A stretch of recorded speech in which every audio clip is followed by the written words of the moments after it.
Par la foi en Christ, en étant baptisé en Christ, la vie éternelle est reçue dans le Saint-Esprit. Et cette vie a des capacités célestes. En elle sont les pouvoirs de l'âge à venir. Et quand, dans les âges à venir, ces pouvoirs seront entièrement libérés, nous serons revêtus de pouvoirs qui transcendent fortement nos pouvoirs actuels.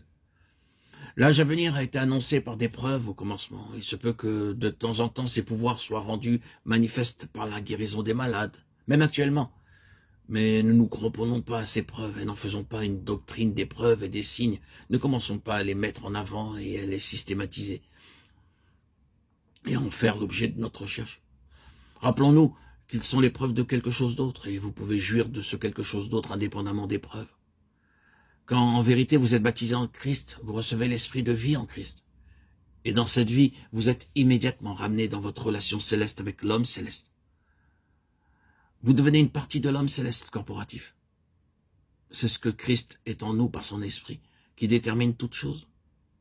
Cela détermine toutes les valeurs, règle pour toujours la question de l'efficacité, répond à toutes les questions et à tous les problèmes.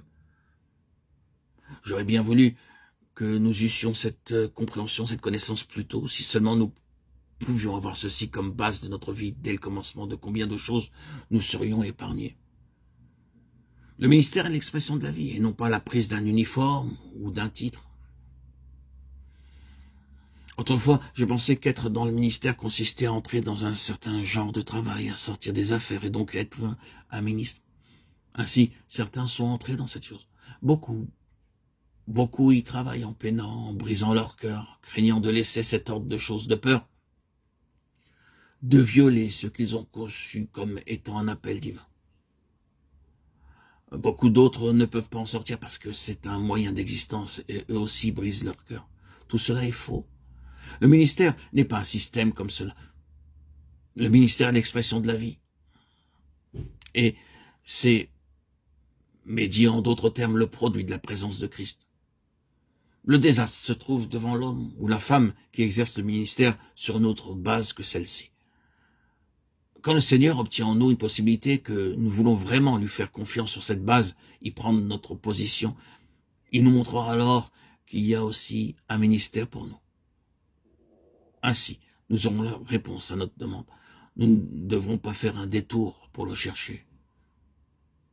Le vrai travail pénible, si souvent, est de nous amener sur cette base, de nous délivrer de ce présent siècle mauvais, même dans sa conception du ministère, en vue du ministère céleste.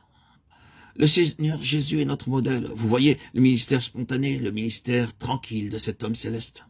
Moi, j'aspire à cela. Cela ne signifie pas que nous devrions négligents, mais cela nous délivrera de tant de tensions inutiles. C'est ainsi que cela devrait être. Que le Seigneur, frères et sœurs en Christ, bien-aimés, auditeurs, auditrices, nous y conduise. L'homme céleste doté de la vie céleste comme étant la pleine ressource céleste.